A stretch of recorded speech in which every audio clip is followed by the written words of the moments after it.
Assalamualaikum warahmatullahi wabarakatuh.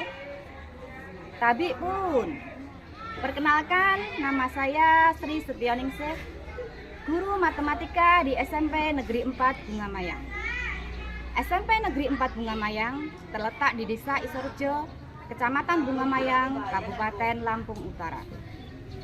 SMP Negeri 4 Bunga Mayang memiliki 5 rombel. 1 rombel di kelas 7, 2 rombel di kelas 8, dan 2 rombel lagi di kelas 9. Sudah menjadi hal lumrah jika satuan pendidikan memiliki masalah dan tantangan di dalam pembelajaran. Tidak terkecuali dengan SMP Negeri 4 Bunga Mayang. Apa masalah yang dihadapi SMP Negeri 4 Bunga Mayang? Dan bagaimana solusi saya mengatasi masalah tersebut? Yuk, simak video saya berikut ini.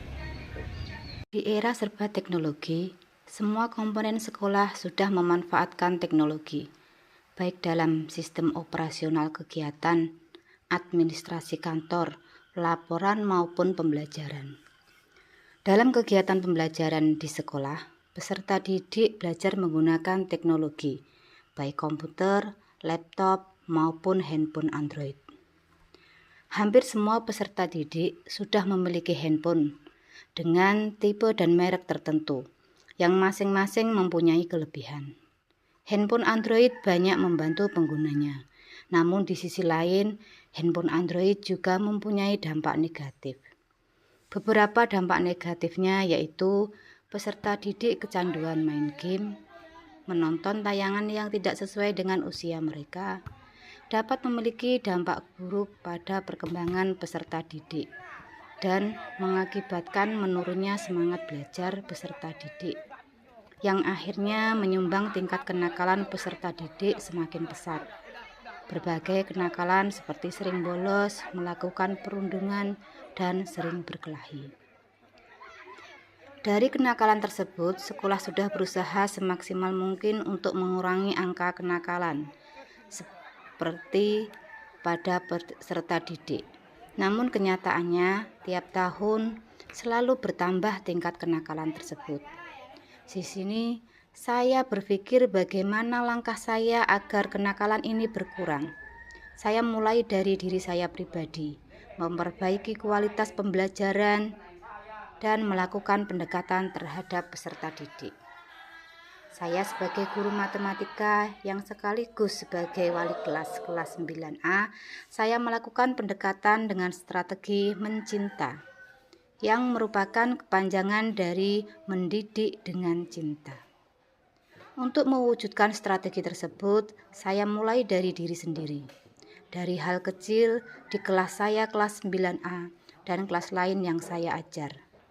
Berfokus pada pendekatan dengan peserta didik dengan berbagai kegiatan. Di antaranya 1. Menerapkan kegiatan segitiga restitusi dalam menyelesaikan setiap masalah yang terjadi pada peserta didik. Jika peserta didik melakukan kesalahan, maka dengan restitusi peserta didik akan mengetahui dan menyadari kesalahannya, serta menemukan solusi dari masalahnya, sehingga dengan sendirinya peserta didik sadar dan tidak mengulangi kesalahannya.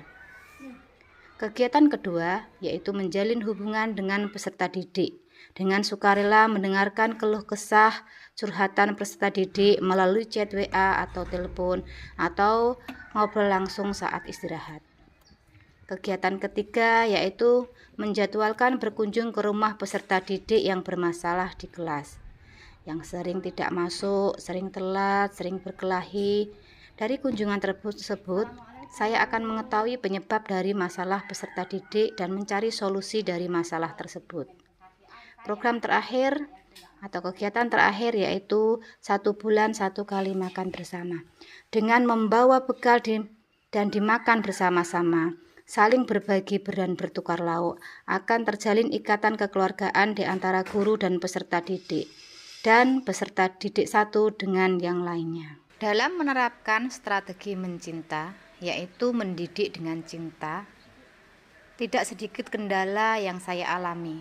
Di antaranya yaitu 1. Kurang dukungan dari rekan sejawat ada beberapa rekan sejawat yang memandang sebelah mata. Mereka beranggapan saya kurang kerjaan dan buang-buang waktu saja. 2. Harus berkunjung ke rumah wali murid yang sedang bermasalah, yang rumahnya jauh dan ternyata untuk menuju rumah tersebut melewati perkebunan yang masih jarang rumah dan tergolong daerah rawan begal. Dari tantangan-tantangan dan kendala tersebut, dengan semangat dan sungguh-sungguh dan konsisten, serta berkolaborasi dengan rekan sejawat yang mendukung strategi saya, akhirnya sedikit demi sedikit, 1.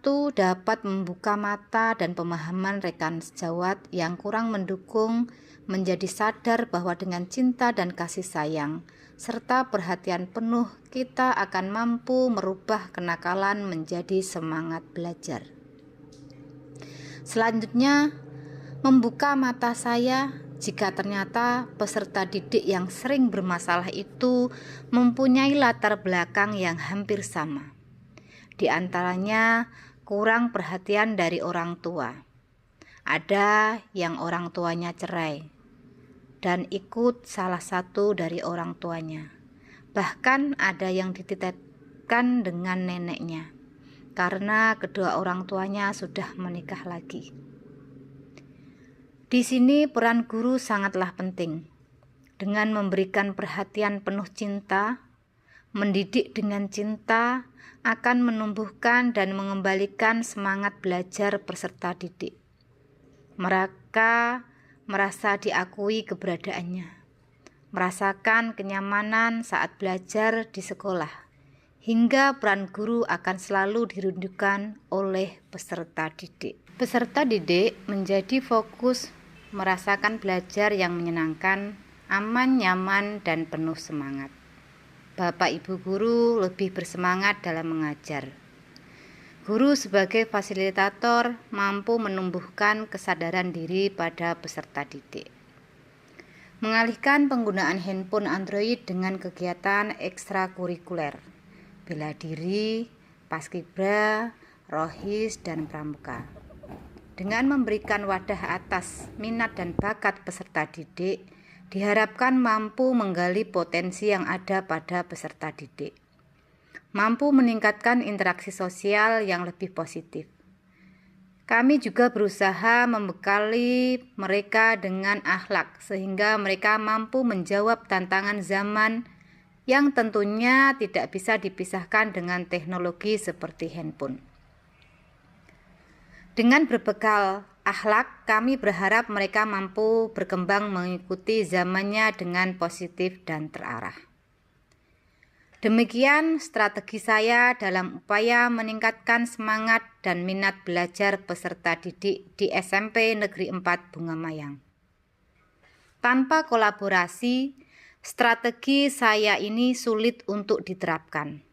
Saya yakin dengan strategi mencinta, mendidik dengan cinta, dan kasih sayang yang tulus dan ikhlas seperti mendidik anak kita sendiri, akan menumbuhkan kesadaran dan semangat peserta didik dalam pembelajaran dan sebaliknya. Akan tumbuh cinta dan kasih dari peserta didik terhadap Bapak Ibu guru, yang akhirnya akan mengembalikan ruh pendidikan. Ing ngarsa sung tulodo, di depan memberikan contoh, ing madya mangun karso, di tengah membangun motivasi, dan tuturi handayani, di belakang memberikan dorongan semangat. Semoga strategi ini bermanfaat dan bisa menjadi inspirasi bagi rekan-rekan semua. Wassalamualaikum warahmatullahi wabarakatuh.